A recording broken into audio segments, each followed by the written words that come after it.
Hello and welcome to this episode of Superhero Ethics. Today, one more time. I like it when Matthew freezes and it's not my internet. Yeah, that's good.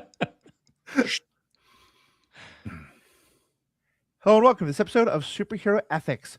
Friends, a lot of times we sit and talk about what did the author mean? Why did the author have this happen? How do you pronounce the weird science fiction words that the author wrote? Today, we have the author with us. Pete Wright, well-known podcaster, one of the founders of the True Story FM family of podcasts, a person who podcasts about Marvel, about ADHD, about 8 million other things. He has written a number of books. His first one that came out was called Lattice, a science fiction novella. And we have him here along with my co-host, Paul Christopher Hoppy, to talk about that book. Pete, how are we doing today? We're doing all right, Matthew. I'm thrilled to be here. Little nervous. It's I think it's gonna be a fun conversation. And I'm gonna start with a really hard-hitting question. Ferrominum? Ferrominium? Is it ferrominium? I'll go with ferrominium. Does it depend if you're British or or ferrominium? Yeah, it sounds better when you're British. Yeah, sure. Okay. Ferrominium. There's a lot of background to some of these words. What we know is that it is not as powerful as the human body. And we'll get into more of a discussion about that. We're going to have a spoiler section about the book because mostly this is not a review podcast. This is where we like to talk about science fiction issues, ethics questions, all that stuff. And this book raises some great ones on everything from, father-son dynamics and family dynamics to larger issues of space travel and science fiction to basic questions of criminal justice and politics and capitalism and business and how they all interact, stuff that has a lot of relevance for our own world, like most good science fiction. We want you to buy the book, obviously. So if you have not read the book yet, please go and read it. You can find it in a number of ways. All those links are going to be in the show notes. Definitely buy a copy. It's pretty cheap. It's a great book. Paul, you think you read it in like 2 hours? It was 3 hours and 17 minutes. But okay, I could have read it faster. Yeah, I don't know. I time things sometimes. But I could have read it faster, but it's very cinematic and I like to really picture what's going on as opposed to just kind of like see what happens. So yeah. So so if you've not read it, please do, then come back, hit pause, etc. We will have most of this is going to be a spoiler section. But just to kind of whet the appetite a little bit more for the book, we'll talk about it a bit in a non-spoiler section. And Pete, let me just start by asking, this is a novella, which is not a format I think we see very often.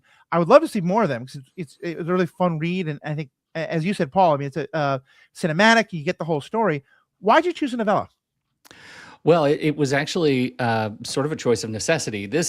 I've been writing for many, many years, and I've never published anything. And I guess I need to go back a little bit if it's not too self-indulgent. I ended up getting published for nonfiction and co-wrote a book with my co-host on the ADHD podcast about ADHD. And that was extraordinary. And Wiley Publishing was fantastic. And they were very confident in us and in the book. And they liked my style a lot and said this was great. So I got a lot of like puffery around the writing. And I thought, well, wait a minute, why am I not doing anything with the fiction that I've been writing for years?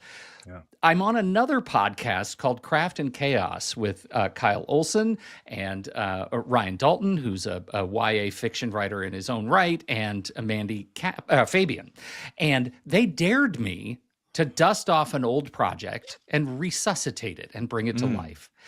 That started me down a bit of a rabbit hole and led to Lattice. This original story was a story I wrote in high school for my my senior sort of creative writing thesis project, and it was a delight, and it was full of all of the crazy science fiction words that a high school young man would come up with.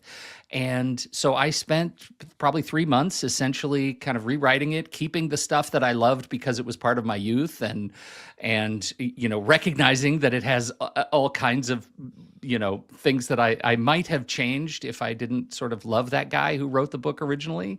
And then I thought the novella was a very sweet spot because I also really enjoyed writing this character of Jax, of Perry Jax. And I thought, I'll bet there are other Jack stories that I could tell after this one. And wouldn't it be fun to have a character that I can play with in different locations and talk about larger issues that I'm fascinated in and have clearly been for years, institutional systems that are objectively wrong but are unstoppable because of the systemic momentum.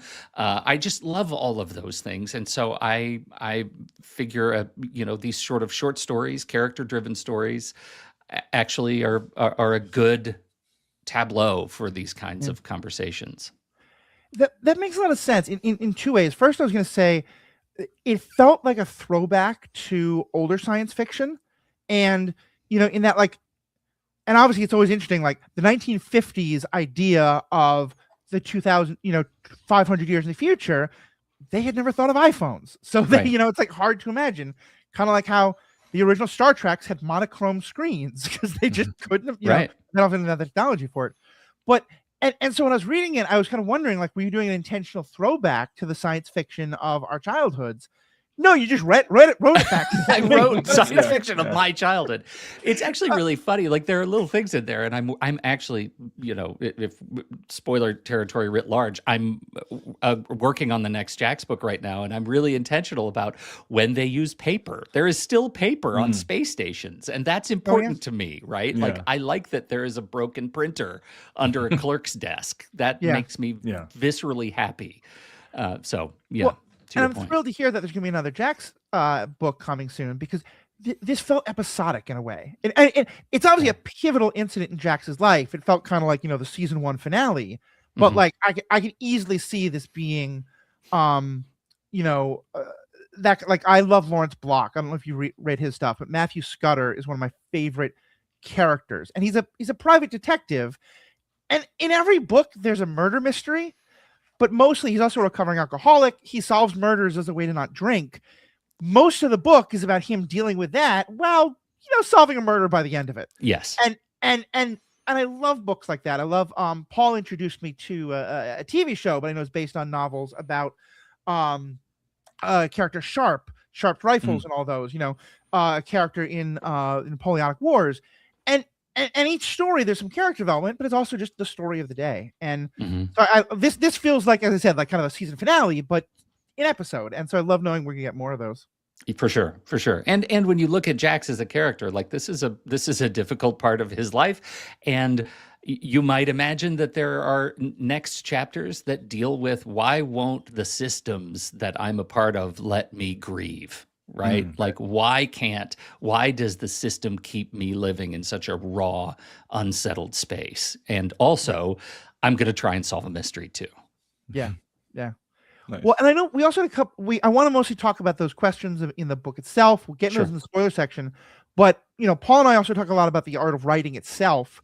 And so, Paul, I know you had a couple questions you wanted to ask about sort of how this was written.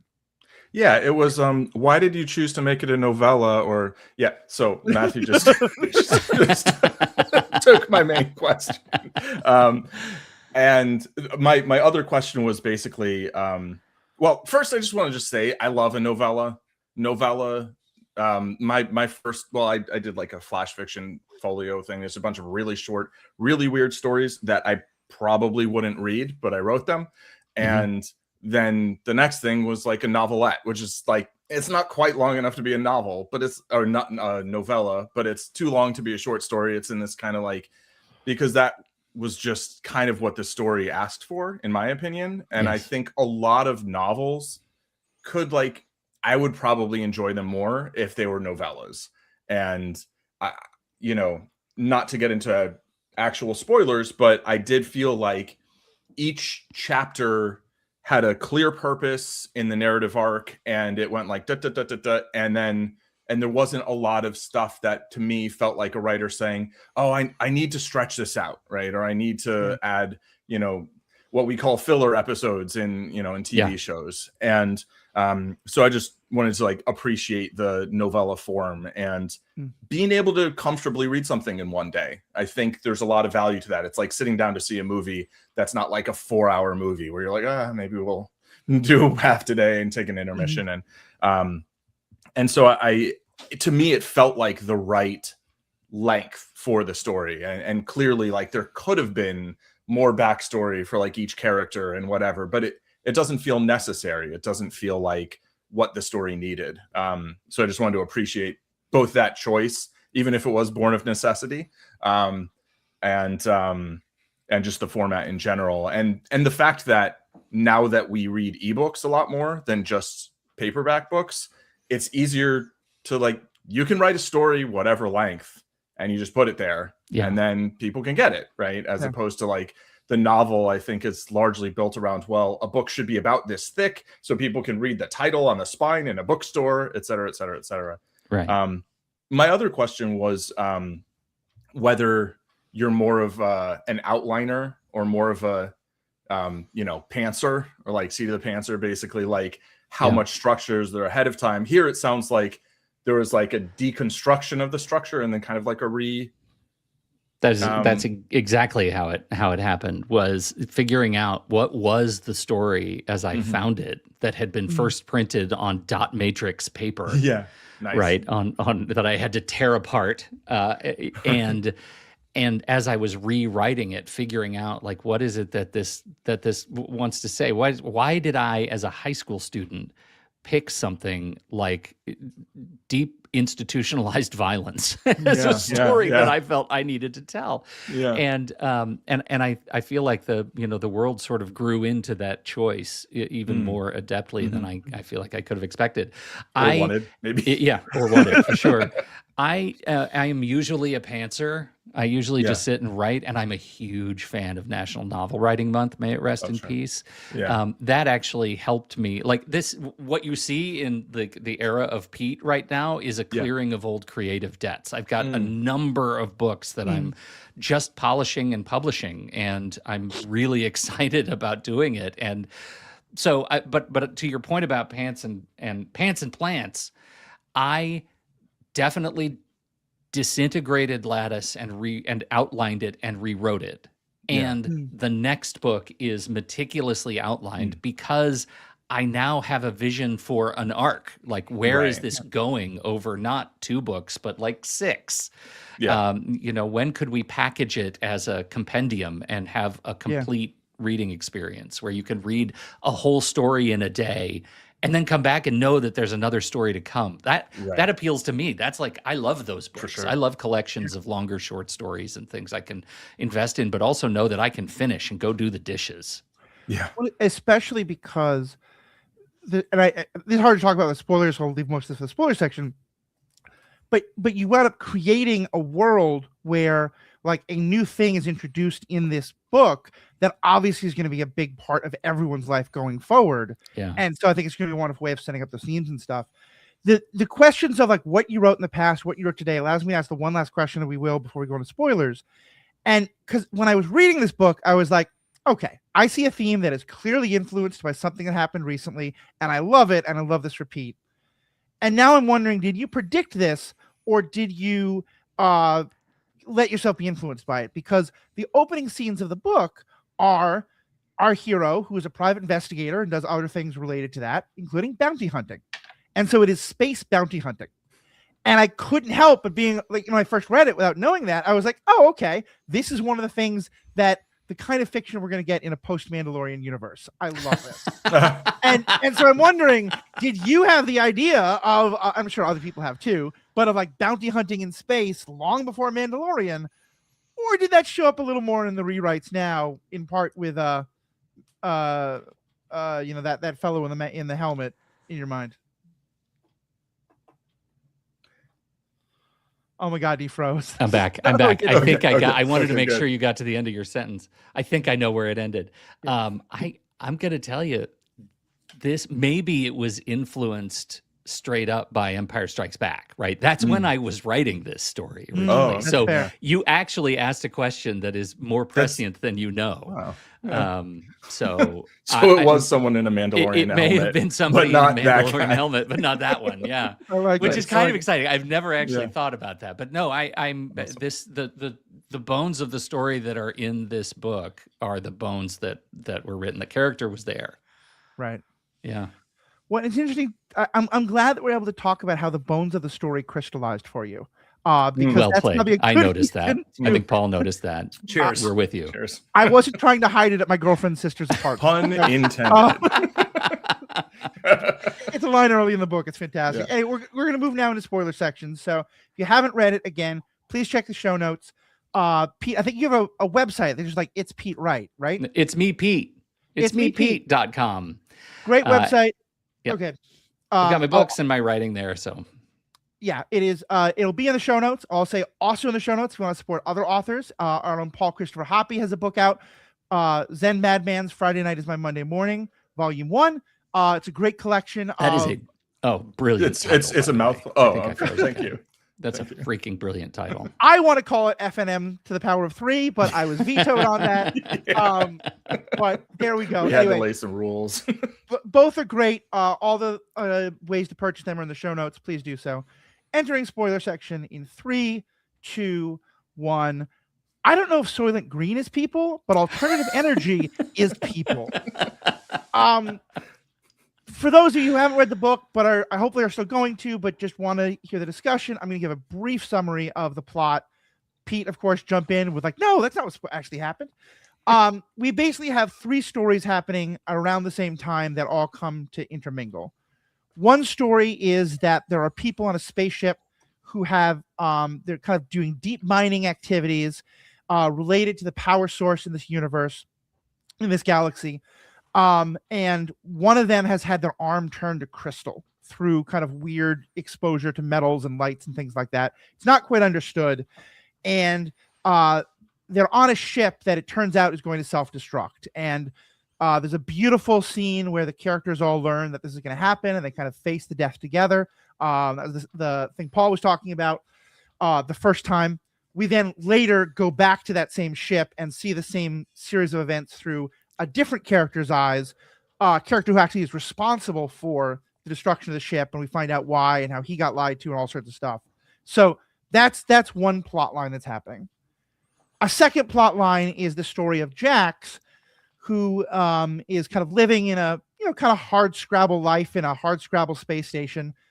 This is not a utopia. This is very much a dystopian story, I think we can say, and a beautifully painted one of kind of capitalism in space and poverty. And there's a detail that you keep mentioning that I love, which is on this mining planets, how much dust there is in the air and how that dust freezes at night when it gets so cold and just how much it affects your lungs and everything like that.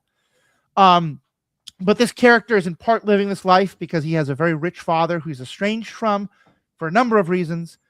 And the father has said, son, I need your help. Your brother is on death row, and now they've scheduled his execution. I need you to come back and help me. We eventually learn that the father is kind of more wanting. There's this kind of hostile takeover situation happening through his work, and the brother is caught up in all of that. And then the third is that we see from inside the brother's perspective himself, and the brother was attacked in an alleyway, wound up killing his attacker. What wound up being because no one can find the knife and no one really believes him. And as you said, the criminal justice system is not exactly the most people-focused. Let's find the real truth of things. He's sentenced to murder. He's put on death row. And we see his last days through his eyes as he gets closer and closer to the execution, which turns out to be this, the process that was starting on that ship, what is one that they've now are doing intentionally to death row inmates, where his full body is turned to crystal. Jax gets to the prison too late, which I want to ask him more about when we get there, finds his brother's body and goes back and tries to confront his father, winds up instead confronting the president of the Galactic Council, which I guess is like the I wasn't sure if that was like the head of S.H.I.E.L.D. or the head of the government, and we'll get into that in a bit. But certainly a very important person where he learns that, as I said, it's not Soylent Green, it's people that are the energy source is people. That literally these human Soylent Blue, right? Soylent Blue, yes, exactly. That these crystals are able to be the power of ships, and that this is kind of almost a Mad Maxian world in which we've run out of the space travel equivalent of oil, and so most space travel is deeply limited. But with this new energy source that has been discovered of turning literal human bodies into energy sources, that it's the same power of one full cell of phrenomium. I'm sorry, I'm never gonna get it right. But if you don't know how it's pronounced either, I don't feel bad. It's fine. I'll allow it, whatever you want. And there's kind of this great confrontation with both that guy and his father, that get into some details I don't know if we need to get into, but yeah, and it kind of ends with his father, him confronting his father about this, him taking some steps against, I think, so let me start again. I'm trying not to exactly spoil the very ending, but doesn't really matter. But yeah, so he has this confrontation first with the Galactic President and his father, and realizes that you said before, these institutional systems are roaming along. He can't do anything. And at the end, his father is basically waiting for death because his father winds up killing the Galactic President, in part to save his other son, in part out of frustration and with all these horrible systems. And Jax ends the book walking away. And here we have a character who we know is going to die, but we don't see his death on screen, and it's not from his perspective. So we broke the chain by the end. Yep. Paul gets to be happy. Yeah, so I've obviously just summarized what has been 30 years of your life work into 3 badly phrased minutes. But did I capture the main essence of what you're going for with the story? Yeah, I think so. And I think the words you stumble on are precisely the words that don't really matter, right? Like, my hope is that people who read this get the sense that all of the funny words are avatars for something else that you can put, like, transparency on top of it. Like, the things I'm most interested in on a character level are, like, when does refusing to abuse power become another form of abandonment, right? Like, this whole relationship with his brother, and I'm an only child. Like, a lot of this is, what would I do if I had a brother, right? What would I do if I had a brother in trouble? Can someone be guilty and still be wronged by a maladaptive system? I'm super into that question. Right. So much of this, like, I opened the book with a quote, which seems super pretentious, but Donella Meadows is one of my favorite people. And she wrote this book, Thinking in Systems, that truly impacted me. And the quote is, system structure is the source of system behavior. What we create as humans is how we behave as humans. And the whole point of this story is, look, we created something that is really, if you really put pencil to paper, it doesn't make enough sense to be an economic foundation for space travel.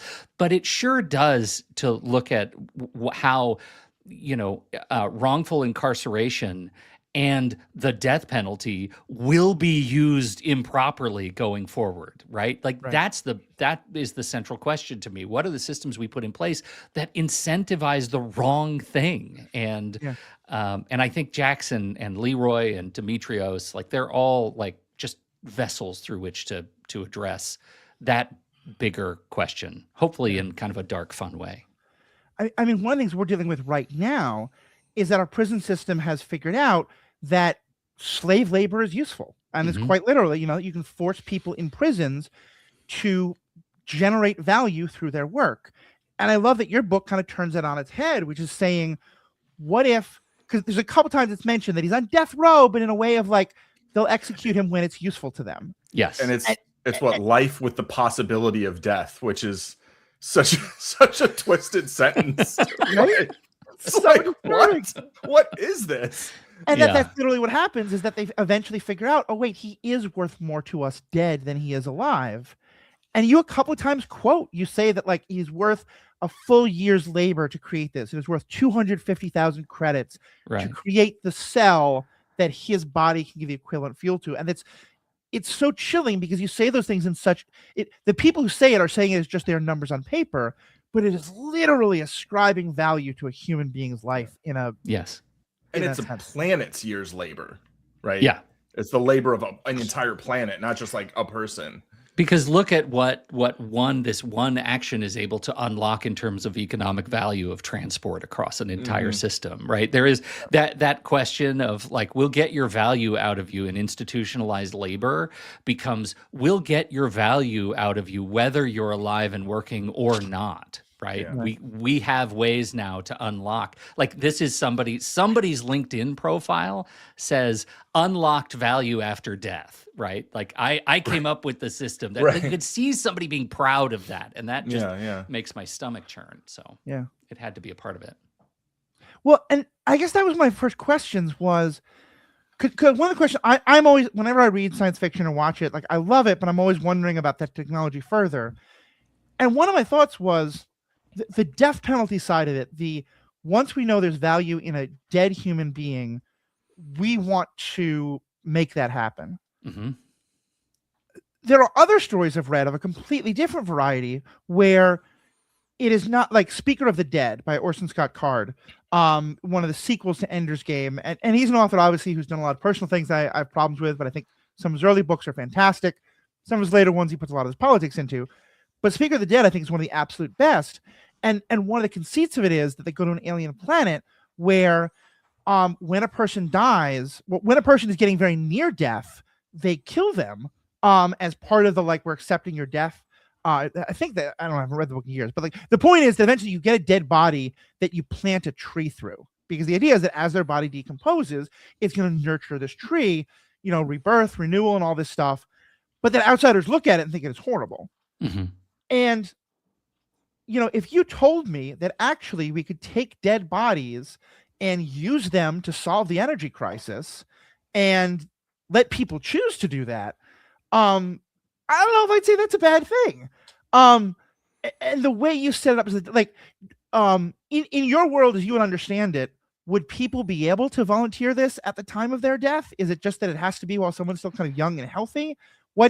Where would that fall? It's such a book good 3, question. book 4, right? book 5. But see, you joke and you laugh, but look, that's not how technology from the military-industrial complex infects us, right? Yeah. It always starts in a massive system about which we have no control, and then it trickles down to commercialization. So let's just say maybe not yet, but there is, like, when you talk about, and I'll just say it, like it has become a part of the vernacular in subsequent stories where they just call it glassing, right? It's no longer, it's just, just get glassed at the end.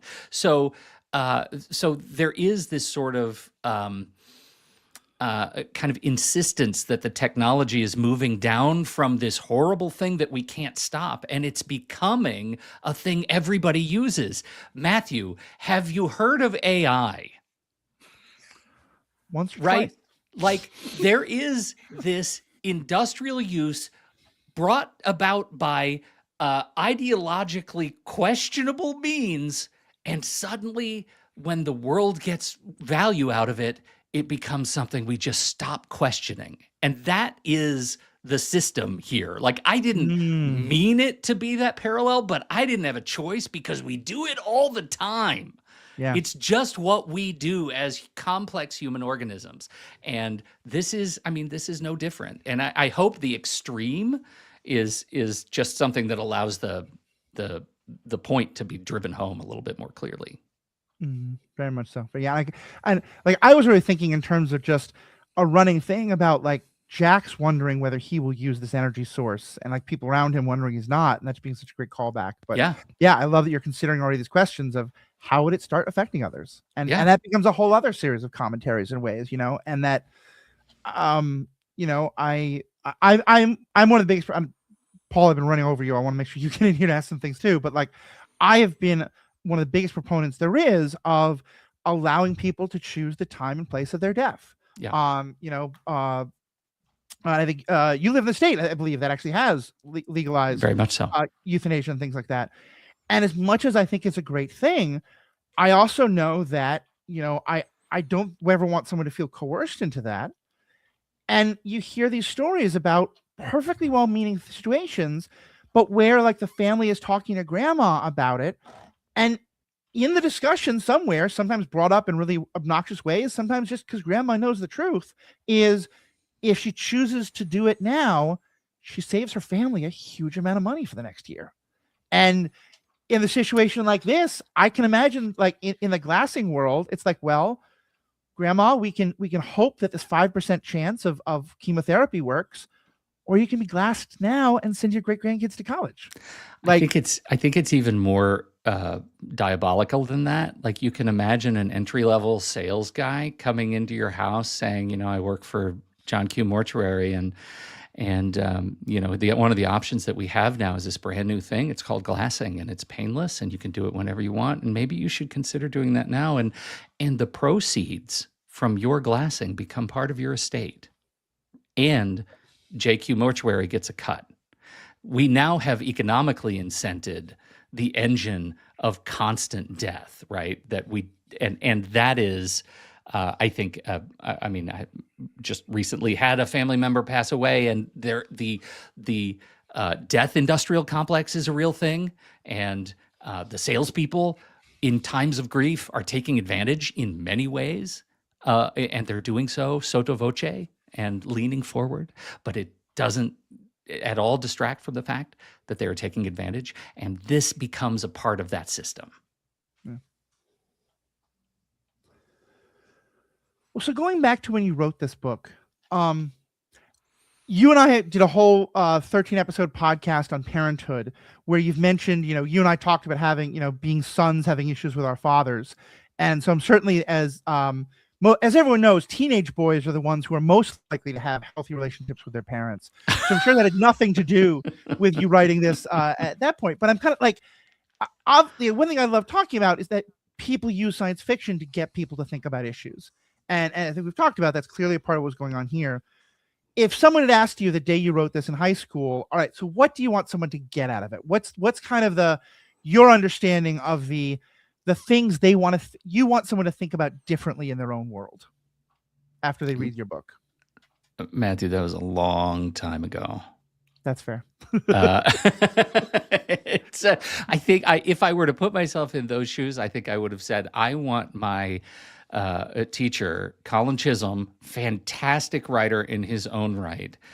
Now he's a coach in Montana or California or something, but he was incredibly influential on me, and I think I thought he was the coolest thing in the world. I wanted to impress Colin. I wanted to write a story that would make him say, "Huh, not bad." Like that's a clever twist of system stuff, and I think what I was thinking about at the time, I mean, if you think about sort of when I was doing this in the late 80s, you know, I think it was really clear we were already dealing with some of the symptoms of you know, the maladaptive behaviors of capitalism, right? It was not, things weren't going great in terms of creating systems that masked poor behavior through economic good. And that was a thing that I'm sure I was thinking about. But I've spent so many hours in the words today that it's hard to separate that. That's fair. That's fair. Well, so let's start talking about Jax himself. And you mentioned an issue that actually wasn't even in my radar screen too much, but I think you're right, is a very interesting part of this. He is a police officer at the time. He's a former police officer for most of the book. We're told that he was a police officer when his brother Leroy went through all this. And as you mentioned, he has the ability to use his police powers to influence things. This is clearly a corrupt system, and his father, who has made his living taking advantage of the loopholes in a corrupt system, asks him to do that. And Jack says no. Talk about that decision and sort of what went into that. Well, it's a really good question, because I don't think there's a clear, like, clean answer. It is like as an officer who has taken an oath to uphold the law, being asked to use his power and influence and choosing not to do so is morally defensible on his part, right? But it's also emotionally catastrophic on the other. And it ends up being a choice that he gets to live with well beyond the pages of this story. It is, it's one of those things that now that he's outside the space of sort of law enforcement investigative work, he's now reckoning with, what would I have done differently if I were the guy then that I am today? Because he's a different guy as a result of that one decision. And I'm fascinated with those points in people's lives that you reach and you don't don't know in the moment, but you know shortly after that was foundational. That choice is a foundational memory, and it's going to change who I am. And I wonder if this one was Perry's, right? It clearly has the echoes, but did he know in the moment he made that choice that this was going to be foundational for the future of his career, his life, how he decides, and the methods he uses to help people going forward?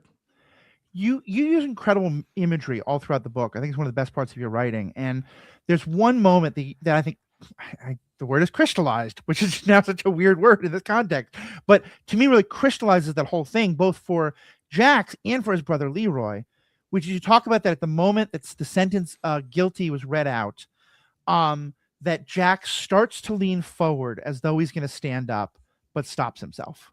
And that Leroy sees that, and that Jax knows that he sees that. And that was one of my favorite lines in the whole book, because I just thought it so captured how such a small thing, that idea that part of him wanted to, but that he stopped himself, and that Leroy saw him stop himself, that of course that's the exact moment that they would both focus on. Yeah. When you choose oath to career over oath to family, what does that mean? What does that do to family? What does that do to he just cursed his brother to a future that he is completely out of his control by not using what probably would have been a modicum of influence to change the course of history. Right. Can I undefend Jax in this choice, this early life choice? So if he definitely believed that his brother was committing murder one, and had disposed of the knife because, it would incriminate him and make it look premeditated or whatever, I can get on board with the not institutional loyalty for a second. Because, everything that you're saying about systems earlier, that's why I never want to be part of a system. That's why I'm don't call me a co-host. I'm okay, fine, you can call me a co-host now. But I'm very much Batman in the Justice League animated series, I'm only a part-timer, remember? But that not the institutional loyalty, which is maybe what happened, but the loyalty to one's own conscience and the thought this is what I think I should do. I have this power and I think this would be misusing that power, so I'm not going to do it. And that's what I think is defensible. But if he believes his brother's story, then what's happening in the courtroom is a miscarriage of justice, and it seems like not intervening and not trying to use his modicum of influence to change the course of events is being complicit in a miscarriage of justice in a way. And so to me, that, this being superhero ethics, I thought I just kind of just throw of course. And I love that. I love that you do that, because obviously that's what happened, right? He chose not to act when all of the emotional forces around him, his family, his sort of the psychosocial forces around him, were begging him to act, and he chose not to act. In that moment, now he has to live with that choice, and what did that do to him and his willingness to act in the future, right? That's the clearly point. He's different now. Yeah, right? Yeah. But in that moment, he was doing what he believed fervently was the right thing, or at least was being tested, and chose to pass the test this way. Yeah. And it was a test that you couldn't actually pass, or any way you pass it, you're still cursed. It's the Kobayashi Maru test. Yeah, right. Well, and I love Copenhagen and Kobayashi Maru as the two references you go to. But right. Paul, I love that you brought that up, because to me, it literally is the Batman choice. To me, the Batman choice is always about it. It's not that Bruce Wayne thinks that I am the only person who can do justice normally, but that that it's okay for him to break the rules of this corrupt system, because the system's corrupt. It's not doing what it's supposed to be doing. Right. And to me, this feels like, we're so used to the Batman origin story. This is the Harvey Dent origin story. This is the the character who is going to keep trying to say, and I love the fact that as a result, by breaking the oath to the family then breaks his oath to the police. The family basically gets him thrown out of the police, and he's left with nothing. And I agree. I don't think it is a defense. I think I can understand it, especially given his relationship with his father. Yeah. Of like, by watching someone abuse the loopholes and basically cause the loopholes that he can't bring himself to do it. But yeah, I think he's wrong. And I love that he's now, he's now dealing with that, obviously, in all these different ways. Yeah. And Well, it's interesting. No, go ahead. Go ahead, Paul. Oh, I was just gonna say, it's interesting to think that like maybe his choice would have been different if he hadn't seen his father abuse power in this way all the time, and his father's leaning on him, trying to be like, oh, do this for me, do this for your family. Jax kind of doesn't have the opportunity to just think, well, what do I really think I should do in this instance, like as an individual who's not connected to the situation. Like, right. He's maybe pushed on by being pushed on, kind of. Right.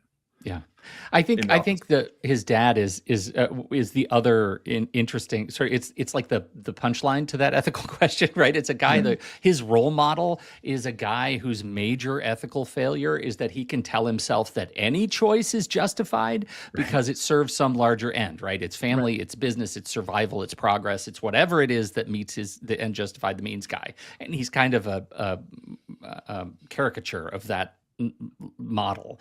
And so when he comes to Jax and says, I need your help, like there's a sense for me that it is a loving outreach. It is a fearful outreach. And yet is love, familial love, still love when it is inseparable from use, right? Like he is using his son to get to as a means to an end again. And that becomes the next question that Perry gets to deal with. Is like, God, I'm still dealing with this. Yeah. Well, there was a question I had at the end of the book that I wasn't quite sure I understood, and I think maybe you've actually now helped me understand it.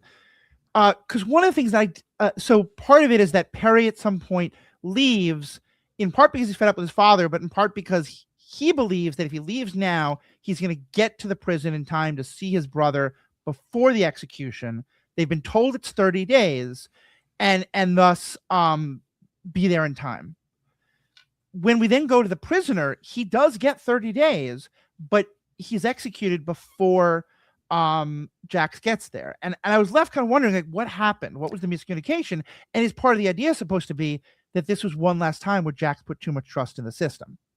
Yeah, because they started the clock too early, and all of the pieces that fell into place that should have gotten Jax into the queue to get the job done and to be there for his brother, at least as to bear witness, started way too soon, right? Without telling him, and he trusted that family and system were going to operate in a way that he could rely on, and once again, he was failed by it.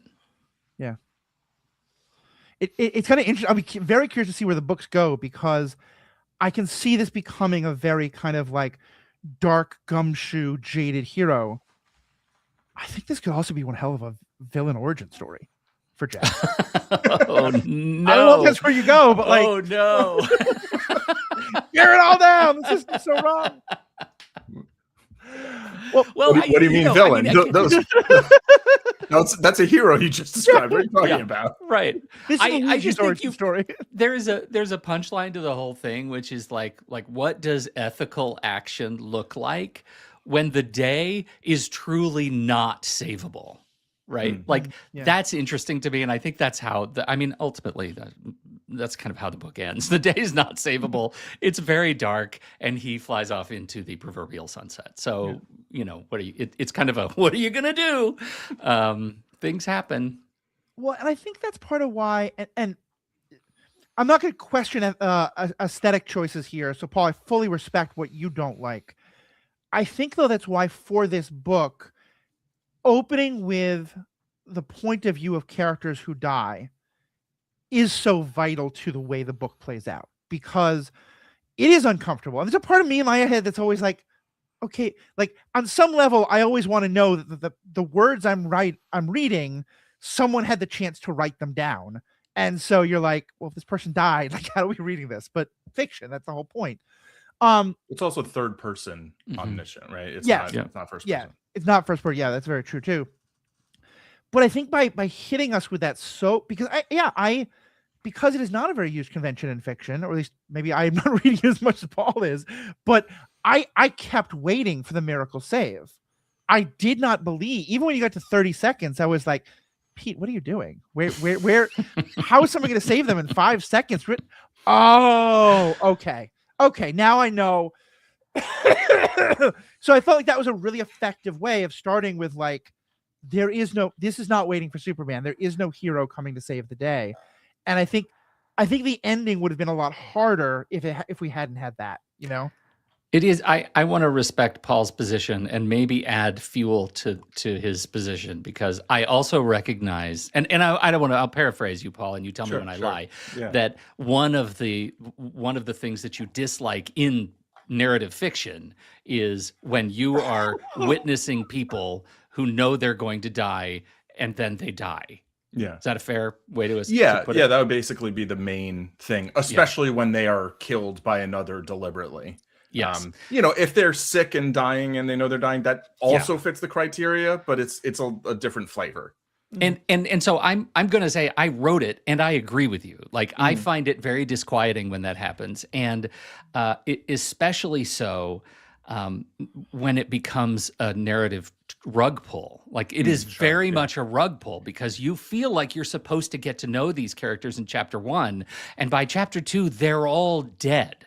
Right. And that becomes like, I normally respond to that poorly, and yet I just felt like that was what I needed to do to set this up when I first wrote this book, and I did not change it. The only thing that was changed from that opening chapter is that chapter 5, which is the switch of perspectives, was chapter 2. So you had 2 chapters watching the entire crew die back to back. What was I thinking, right? Before you even meet the main character. It's like, I just saw this. Yeah.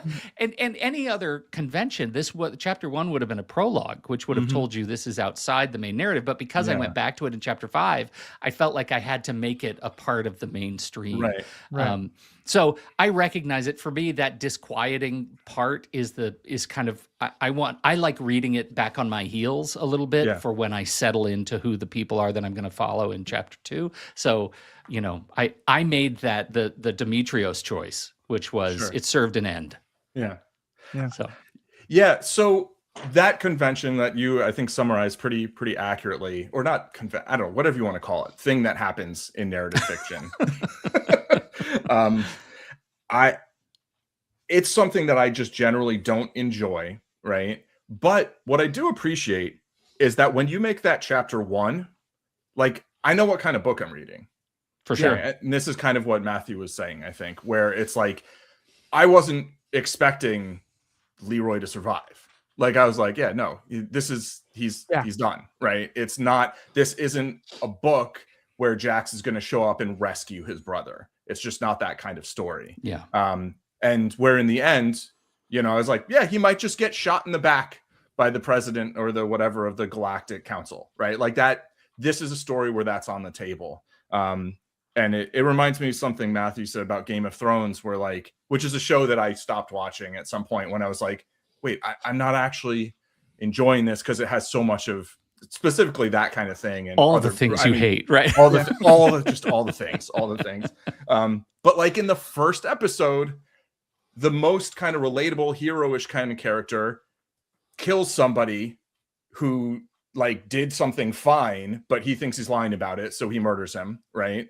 And also this brother and sister push a child out of a castle window to his apparent death, and then he's like kind of okay, but not totally fine. But like that tells you like this is what kind of story you're in for. Yeah. And so here I definitely appreciated that. Like at first I was kind of thinking like, okay, one's something, and I was like, oh no, they're pretty sure they're just all gonna die, and then the way it's exactly written, it's like it's a bit like when the Windfall ended. It's like, did it end the countdown? Like probably not, but all the lights come on. This is a social experiment. Exactly. Yeah. And one of my favorite Star Wars movies is Rogue One, where going into it, I just kind of knew. I was like, they're all gonna die. Like that was my premise going into it, and I enjoyed it a lot. And if I'd gone into it not having that expectation, I don't know if I would have felt the same way. But so reading Lattice, you know, the first chapter I was like, oh boy. I'm like, okay, now we got this bounty, this is happening, blah, blah, blah. And then his brother's on death row. I'm like, oh. And then we're reading his chapter. I'm like, I don't think this is going to end well. Like this, oh yeah, no, there it goes. And I think that was the chapter right after the chapter where we experienced the whole crew blowing up again, right? Yeah. So also, like, they got to stop putting self-destruct things in ships. I mean, and they're all over. Why did they do it? Why did they do all it? over Why? the place? All over. Just everywhere. I like how I say they. I didn't put it there. I mean, No, when they built the ship, they put these they. panels everywhere. Exactly. Well, I just want to echo, Paul, what you were saying about the death penalty scene, because what I thought was really incredible here, and again, here I want to praise the writing, but it's such an interesting choice, is there wasn't any doubt in my mind that he was going to be killed. Like you said, Paul, I think that was clear, but you still managed to put an awful lot of dramatic tension in, which is, will the brother get there on time? And in my mind, it wasn't that he would get there on time to save him. It's that he would get there in time just to be with him and just to like have some kind of emotional reconnection, you know? And like, I love a good redemption story. You know, Zuko and Katra are my two favorites from Avatar: The Last Airbender and She-Ra. But I don't like cheap redemption. And I always hate when someone is just about to die, but the person they wronged or the person who wronged them gets to their deathbed just in time or finds them at the battle just in time so they can have some heart-to-heart. And I felt like, as disappointed as I was that the brother didn't get there on time, Jackson didn't get there on time, if he had, and he'd said, you know, Leroy, I'm so sorry I didn't fight for you, and Leroy had said it was okay, it would have just been so saccharine. And I just really love that you didn't give us that you let that be the tension, and the end result is Leroy dies never knowing why his brother didn't come, and never knowing that his brother moved at all. Maybe it's starting to question not fighting for him to begin. And it's like, it's very bleak, it's very dark, but it felt very real. And I loved that. I'm fascinated by I'm sort of fascinated by death, right? Just in general.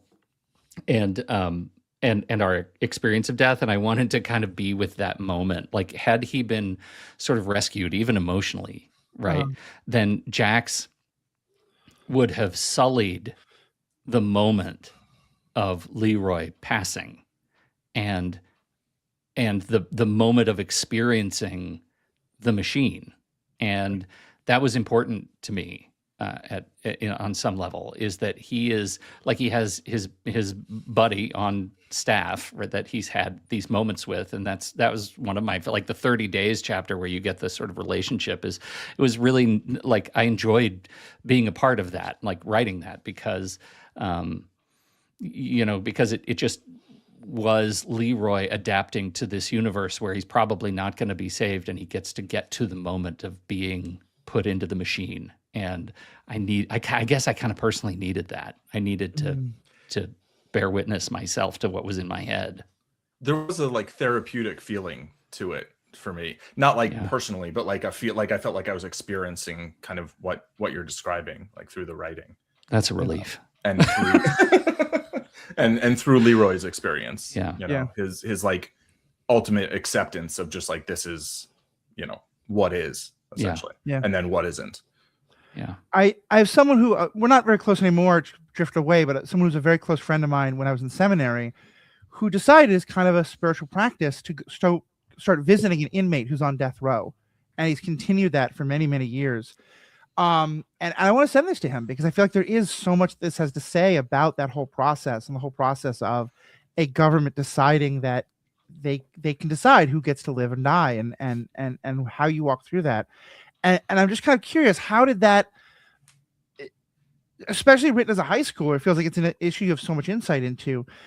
Was that an issue that had like connected to your life at all, or just that you were kind of like, I don't know if you've like read a story about it or something? Like, I know the 80s were the time when we started, I think it was late 70s, when we started executions again after the Supreme Court had started them. Kind of not we, I know, Paul, America. It was causing me physical discomfort hearing the word we. And I to me, that's the whole appreciate point. that. Is I Thank feel like you. because my tax dollars pay. But anyway, Sure, that's sure. the whole thing. Yeah.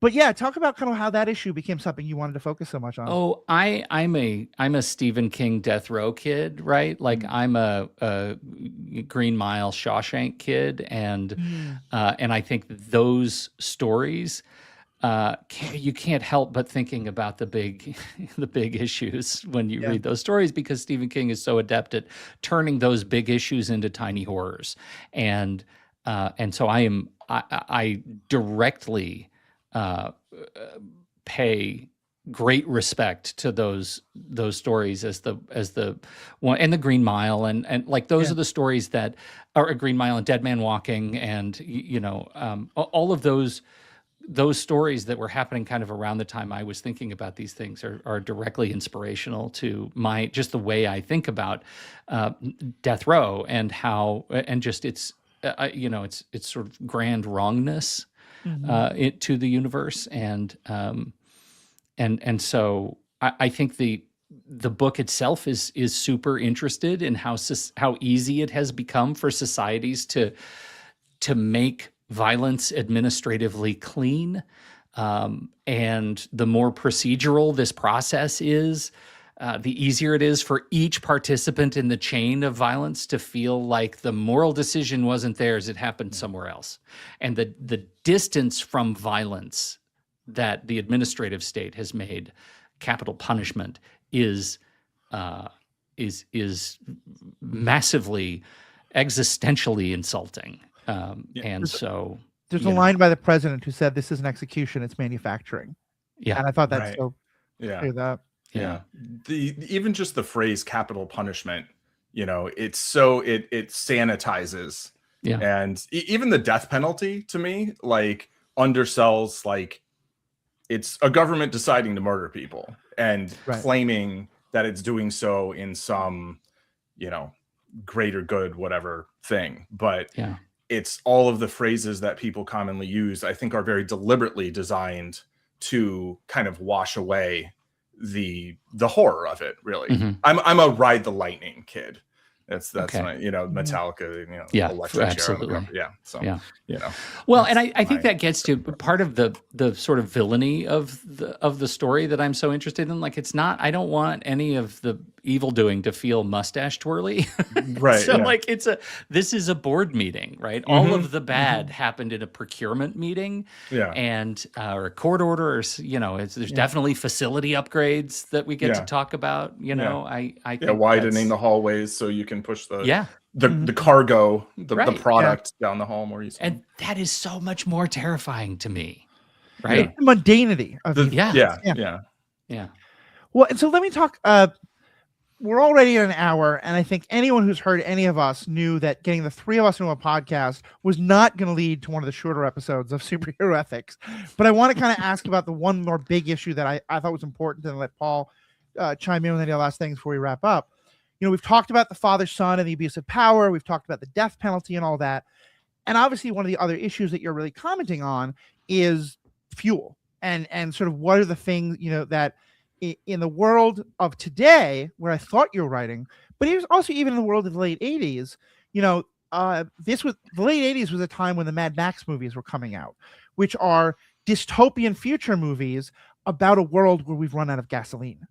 And you said you wrote, so I'm guessing you wrote this before the first Iraq war, which was very clear, sure, it sucks that Iraq invaded a nation, Kuwait, but like, there's a lot of other nations that got invaded. We intervened because there's oil there. Right. But even if that happened, like all throughout the 80s, the Iraq-Iran war and what are we going to do, there was all sorts of stuff about how important the Middle East was, because it was the source of this resource that the entire world needed. And as you set it up, kind of, it's more the Mad Max world. Like they have run out of fuel, and the world is, the galaxy is suffering because of that. Talk about kind of how you saw that and what you wanted to say about sort of the things we as a people, the things that everyone except Paul will do to, deal with the lack of fuel in our world. I admit thinking about the sort of economic reality was second to the humor that I found in a lack of fuel at a galactic sort of universal scale. I just kept imagining like these transport ships running out of gas and how much it sucks to run out of gas in space. I couldn't, like, I thought that was legitimately funny at first. And then, of course, you're absolutely right. Like, it was the 80s. I learned what embargo meant, right? Like, this, it is, to me, back to the Donella quote, like the system that is unlocked through violence is more important. The fact that they now have a way to answer a fuel crisis with autonomy is really important, right? Whatever party is in power, they now have a choice with how to manage their fuel crisis. Yeah. And it doesn't involve anyone else. It doesn't involve invading other planets/countries. It doesn't, they can just do it. And it's amazing, and it's incredibly powerful, and it's incredibly efficient. And we don't need to think about how we got it because it's ours. We own it. We discovered it. We don't need to. We can unlock untold economic potential because of a thing we invented. And it was, unfortunately, I watch a lot of Daily Show, and the quotes that they're pulling right now today, like this week, about how, they wouldn't have ever been able to invent the wheel were it not for America, right? Those kinds of things. Like that's exactly the model that I'm thinking about when I'm thinking about agency in economic futures. Like, it's ridiculous. We're ridiculous. And the fact that those systems stand so heavily on the shoulders of so many others and then ignored is the crisis. When it's funny that part of what you say is the autonomy of we don't have to invade anywhere else because we can get all the fuel from our citizens.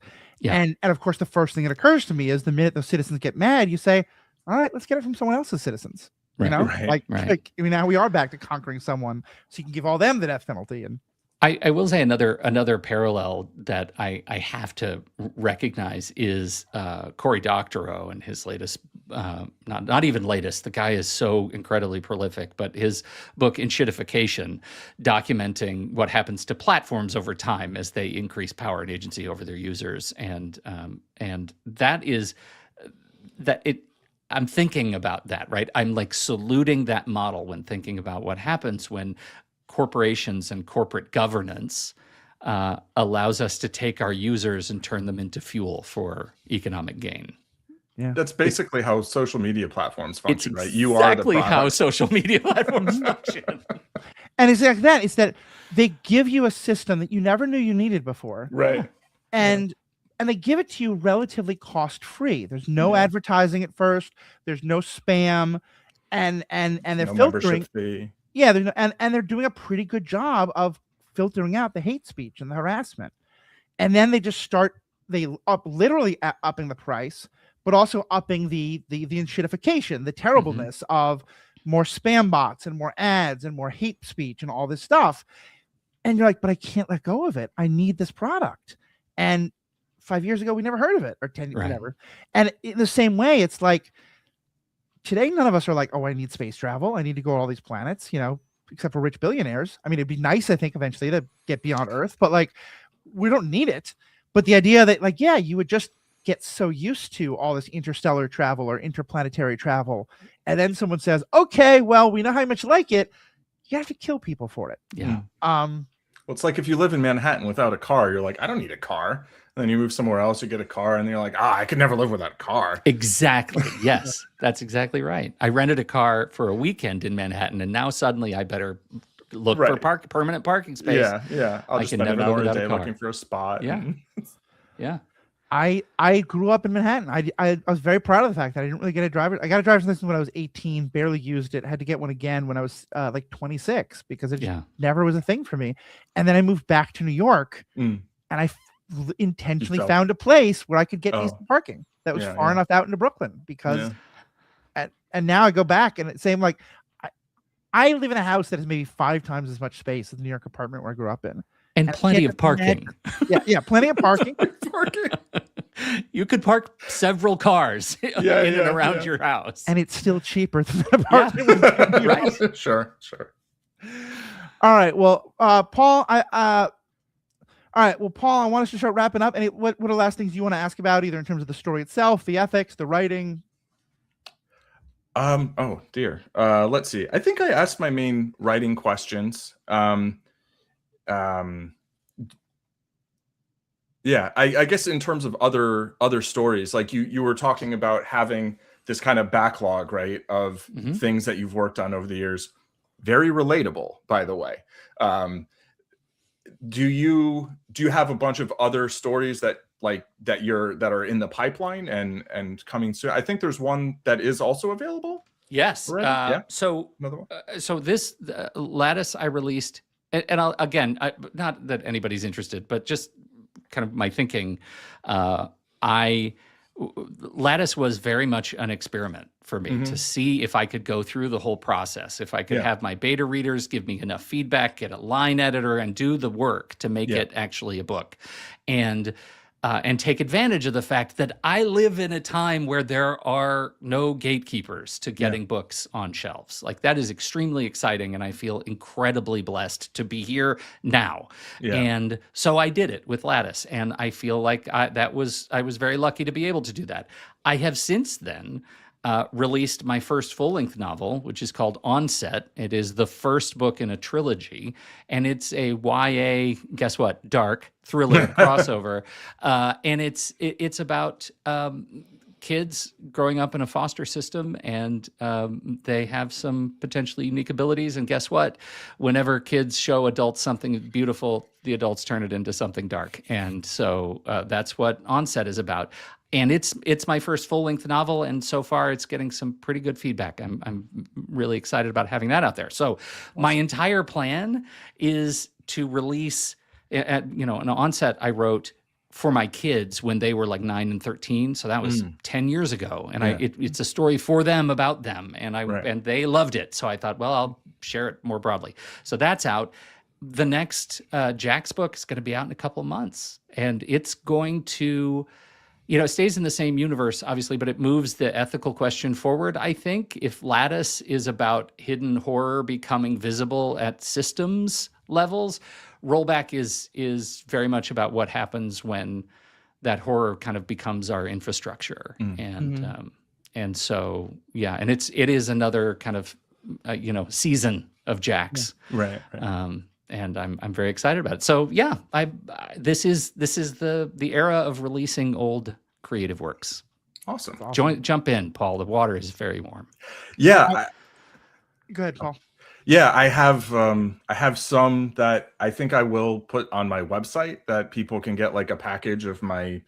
I did something similar to what you did maybe 10, 12 years ago, where I took something I'd written when I was like 20 to 21 and reimagined it as a fairly different story, but with a lot of the same scenes and basic characters, and turned it into a novelette. And but then I haven't published anything in the last decade or so for fiction. So reading this and talking to you has definitely increased my appetite for both, digging up older things and also actually writing some of the stories that I have kind of percolating in my mind. No, I think I'm really glad both of you are doing that. I've loved both of your writings. I'm hoping my book on villains will eventually come out. I've been talking about it for 5 years now. We'll see if it actually does. But yeah, I just want to reiterate, you can find both Paul and Pete's work in the links in the show notes. I know this is definitely true with Paul. If you follow the specific link we have in the show notes, you will not only get the book at a discount, but also a little bit of that money will come back to us running this podcast. Though still a good one will still go to Paul. If Pete and I are able to, and none will go to Yacht Fuel. Yes, none. Bezos, so I mean, there will be no Bezos box associated with that. Yacht Fuel. Pete's version. If we're able to set that up, there'll definitely be a link where Pete gets most of the money. We may do a affiliate thing so that a little bit of the money will come to this podcast because we help promote it. In which case, some part of the money for the podcast definitely. Definitely click the links in the show notes, because those will be Matthew's, the superhero ethics affiliate links, and give Matthew and Paul the sniff, please. Please. which some of it goes back to Pete then. Yeah, so all of it will work well. It's a win-win-win. Everyone wins. And you know what? None of it's Bezo bucks. Unless Yeah. you really want to get it from Amazon, in which case In which we'll get case. like 2 cents of Bezo bucks. But however you want to do it, get the show notes. Yeah, get all the links in the show notes. In there also you can find, of course, links to my other podcast, Star Wars Generations podcast, which we are going to be talking about the Ninth Jedi that's coming out soon. We did a whole thing on all of the episodes of the Mall show, which was really exciting. If you go back earlier in this podcast, if you really like private investigators and worlds that are a little different than our own, Spider Noir was a great show and had a great time talking about that with Will Freeland, who's done a lot of work with us on Spider-Man and other Marvel stuff. So please check all those out. Check out the Marvel Movie Minute that Pete and I are on, and Paul has been a guest on a couple times. Check out all the other podcasts on True Story FM, and most importantly, we have spoken. Have you run out of fuel in deep space? Do you have an expendable crew member? Why not turn them into fuel? For the low price of, I don't know how much these things cost, but I was just trying to write some ad copy. There you for, go. you know, There you go. I like it. some glassing good. services. And we're out.